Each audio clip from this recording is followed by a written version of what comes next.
Muy buenas a todos y bienvenidos a Paleo Record, su podcast de noticias científicas en donde analizamos los hallazgos más recientes acerca de la historia y la prehistoria de la Tierra y el ser humano.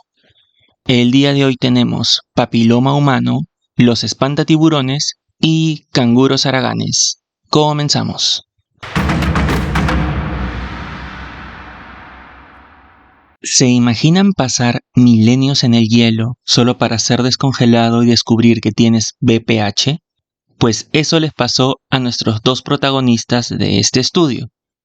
Juliana Jasigui y colaboradores nos traen para bioRxiv, el server preprint de biología, un estudio titulado Tipos oncogénicos de BPH identificados en genomas humanos secuenciados de Ust-Ishim y de Otzi, del Paleolítico y del Calcolítico. Cabe resaltar que, por ser un preprint, este es un estudio que aún no ha pasado por la revisión formal por pares. Pero los autores aún así lo comparten para que la comunidad científica lo conozca. Entonces, comencemos definiendo qué es el virus del papiloma humano. Este infame patógeno es un virus de transmisión sexual, posiblemente es la ITS más común que existe, y se caracteriza por causar verrugas genitales y, peor aún, ser la causa principal del cáncer de cuello uterino. Cabe mencionar que, aunque este tipo específico de cáncer solo afecta a las mujeres, los hombres podemos ser portadores silenciosos, y también podemos desarrollar cánceres asociados a este virus como cáncer de boca, lengua, pene, garganta y ano. Existen 5 géneros de este virus. El más importante es el alfa papillomavirus, que contiene a la especie HBP16, la más prevalente a nivel mundial y la más oncogénica, es decir, la que más cánceres genera. Estos virus, al igual que muchos otros, tienen la peculiaridad de incorporar su ADN al nuestro de tal forma que es posible detectarlos cuando se estudia el genoma humano. Y eso es exactamente lo que hicieron Jasigui y sus colegas para este estudio. Se obtuvieron los datos genómicos de Otzi y de Ust-Ishim a través de una base de datos online. Otzi es una famosa momia de hace 5.300 años que vivió en los Alpes durante la Edad del Cobre. Y Ust-Ishim fue uno de los primeros humanos modernos que habitaron Siberia occidental durante el Paleolítico, específicamente de hace unos 45.000 años de antigüedad. Se realizó un cribado taxonómico para evidenciar si había algún fragmento de ADN parecido al del virus en cuestión. Una vez hallado, se hizo un mapeo viral dirigido para confirmar la presencia de este virus. Se aseguraron de que no fuera ADN proveniente de contaminación moderna y, una vez confirmada su autenticidad, se realizaron análisis genómicos comparativos. Y los resultados fueron contundentes. Ambos Otzi y Ust-Ishim portaban en su ADN las huellas del HBP16. Curiosamente, durante muchos años se creyó que nuestro cruce con los neandertales fue la causa de que nuestra especie se infectara con el HBP16, pero la evidencia indica de que estos incomprendidos cavernícolas en realidad tenían la especie HBP12, no la 16. Estos datos implican que el HBP estuvo presente en Europa durante la transición hacia el Neolítico y que incluso la precedió, ya que es posible que esta especie haya llegado a Europa durante una de las migraciones más importantes de Homo sapiens hacia el continente europeo, la cual se dio más o menos por la época en la que vivió el hombre de Ust-Ishim, lo cual a su vez sugiere que este virus lleva conviviendo con nuestra especie desde nuestra más tierna infancia en la sabana africana. Como dijo un sabio alguna vez, de la muerte, los cachos y del papiloma no se libra nadie. ¿Qué hace un cazador de tiburones en medio del desierto? Quédense porque la respuesta reescribe la historia de la península arábiga. La primera tumba colectiva megalítica del Neolítico de Omán. Este descubrimiento es de Alzbeta Daniel Sobá y colaboradores y fue publicado para la revista Antiquity. Omán es un país en la península arábiga. Este lugar desértico viene siendo habitado por los humanos desde hace milenios. Pero no siempre fue un desierto.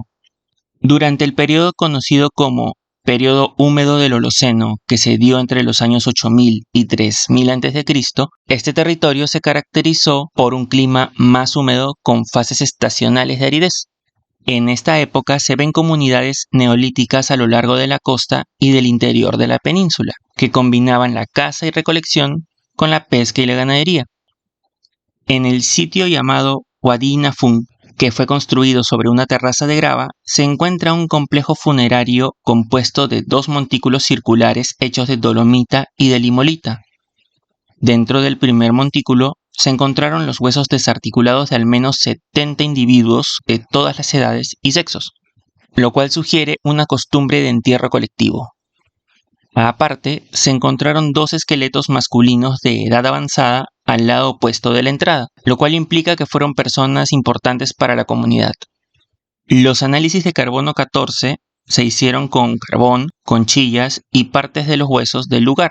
Los resultados indican una dieta rica en recursos marinos, así como una fecha de construcción del lugar alrededor de la primera mitad del quinto milenio a.C., y un uso del lugar de alrededor de 300 años.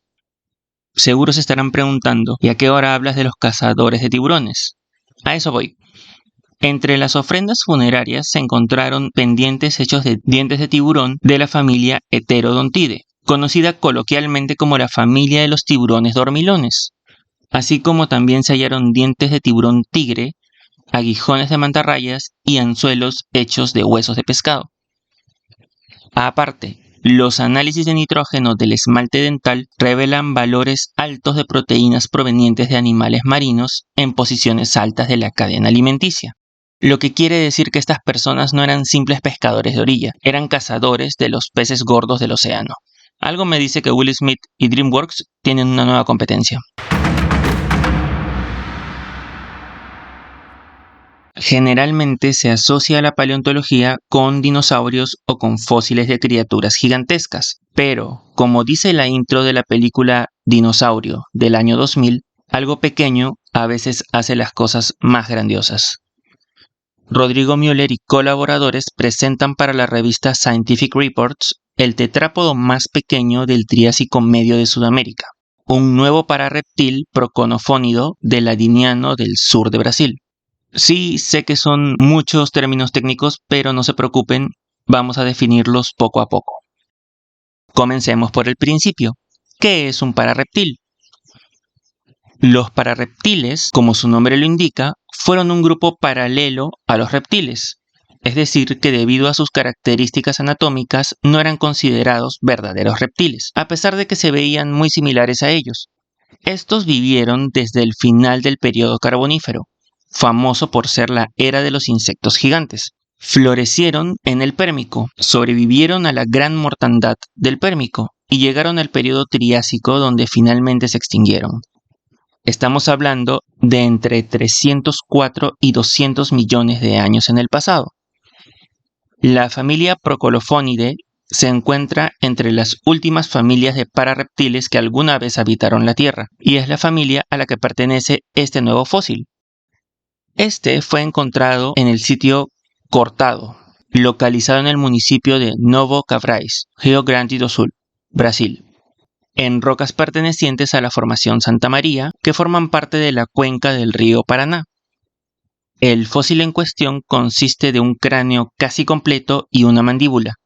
Este fue escaneado utilizando tomografía computarizada y se le generó un modelo digital 3D. Los estudios filogenéticos confirmaron su identidad como un pararreptil y se lo bautizó Sauropoda macrorhinus.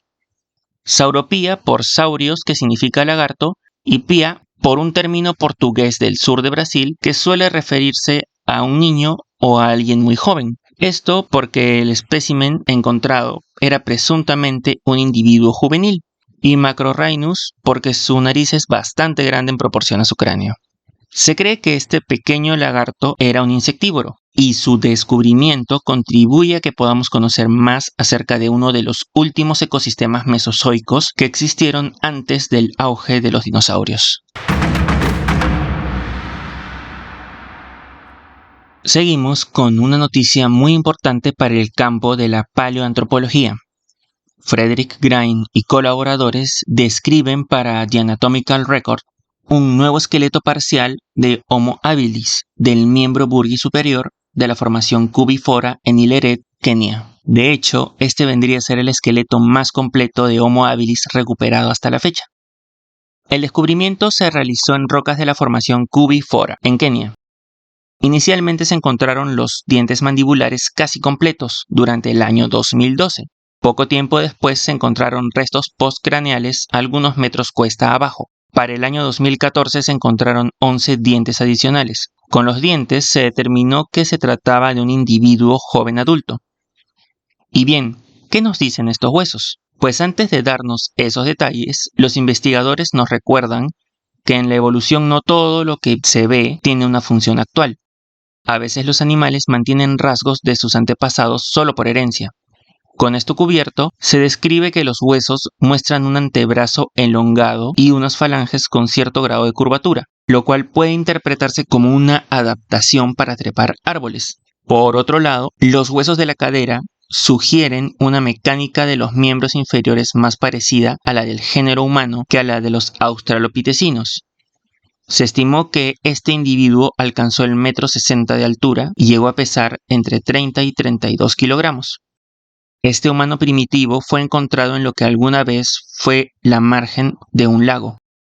Este lago tenía niveles fluctuantes de agua. Cuando el agua bajaba, las plantas colonizaban la orilla y dejaban rastro de sus raíces. Cuando el nivel subía, era el ambiente ideal para que vivieran caracoles de agua dulce.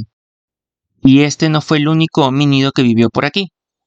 Para esta época, hace entre 2.200.000 años y 1.800.000 años, por lo menos existieron 3 especies de homínidos habitando el este de África, entre las cuales se cuentan a Homo rudolfensis, a nuestro protagonista Homo habilis y un primo lejano de nuestra especie, Paranthropus boisei.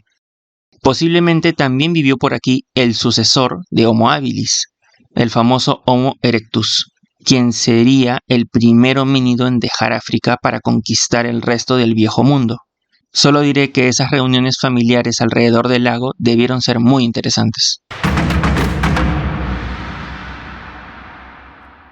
Para finalizar, ¿sabían que hay varias especies de canguros que no les gusta salir de casa? En eso se parecen a muchos humanos que conozco. Partición de nicho y movilidad limitada caracterizaron a los canguros del Pleistoceno medio del este de Australia.